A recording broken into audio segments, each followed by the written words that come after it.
nze nva mu National Planning Authority mplanningira ggwanga lino.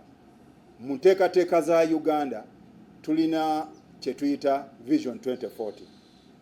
Vision 2040 eno egezaawo okukola Uganda erabike ng'ensi z'ebweru nga Dubai bw'efaanana.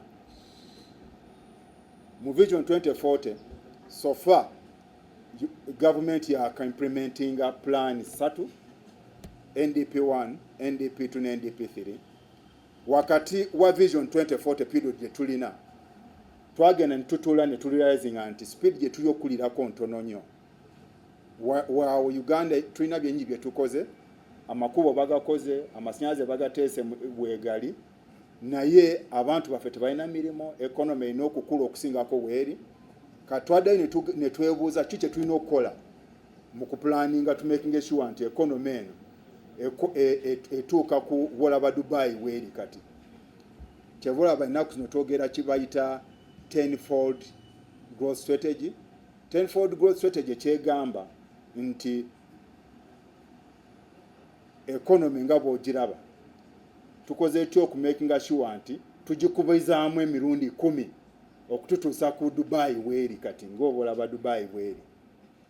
Nti bw'oteeka mu bino mu namba kimiininga nti Uganda economy weeri kati erimu biliyoni 5 ku 7 eza US dollar.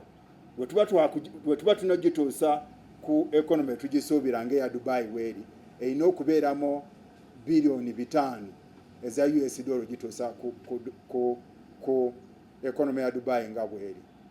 Kye twetaaga okukola tulina okumakinga sure nti tugikubizaamu emirundi 10. Kati plan gye tusoose nayo gye tuyita NDP4 ye plan esooka. Plan eyo esooka mu myaka egisooka 5 twagala tukubizeemu economy eno emirundi 2 okuva ku biliyoni 7 zeriko kati ku biliyoni at least 14. Kati olukungaana tulina next week lugiramu wa nti we lugiramu ntwagenda okurealizinga nti gavumenti yokka si egenda okututwala mu maaso gye tusuubira. Abantu ba bulijjo abeekolera emirimu gyabwe be tuyita private sector be tuyita engine of the economy be balina okukola ba making sure nti tutuusa economy tugisuubira okubeera. Kati government twaliazing at least for our planning authority tusobola kikola fekka ne tusalawo ne tukwatagana n'abaana abato be bayita Uganda Innovation Village, bakwatagana n'amakolero, bakwatagana n'abavubuka abatandika amakolero ne tupatana n'abakola gye tuyita Uganda Summit. Naye mu government amakolero gakola ekitongole kigakulira kiri Ministry of Finance ne Ministry of Trade.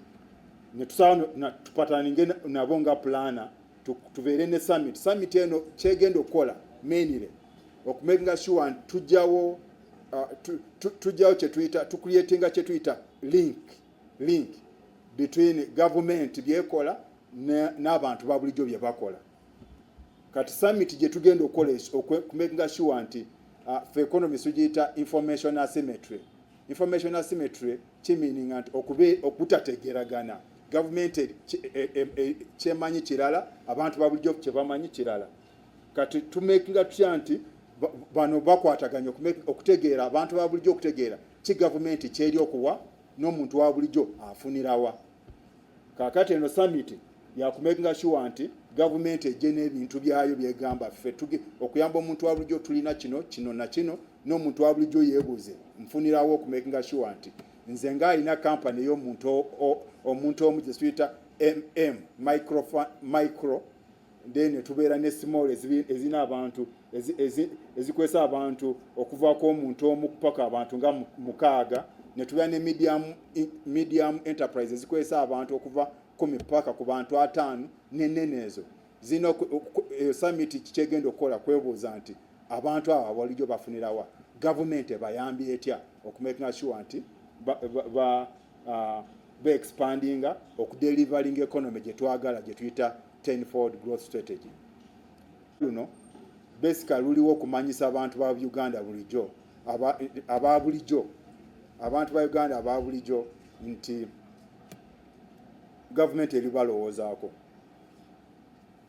naye bingi gavumenti byebadde ekola omuntu wa bulijjo tabimanyi.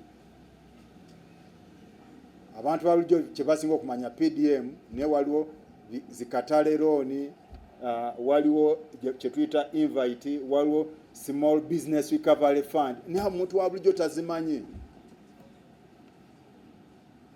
Ebintu ebirala bingi nnyo. Ofunye otya amasannyalaze? Bw'oba olina obuzibu oddukidde waani? Waliwo omuntu eyalwizinze wano question ng'agamba nti balaba gavumenti nga bwe etandise one side etandise okuteeka emisolo mingi naye tebalaba muntu wa bulijjo waafunira. Eno summit egenda tuyamba okumanya nti emisolo gyo wooba osasula ki ky'olina okufuna mu gavumenti ng'omuntu wa bulijjo. Naddala baneekolera gyange bw'oba okola gavumenti ekuyambye etya okumakinga sure nti tezze buze kuggala naye ezze kuyamba okule weeyongere okukozesa abantu okuleeta weekuwere ssente naye weeyongere abantu b'okozesa ofune abantu abalala b'okozesa ffenna tumakinga sure nti as an economy tumuvinga we tuli suppose okumuvinga. Mwebale nnyo.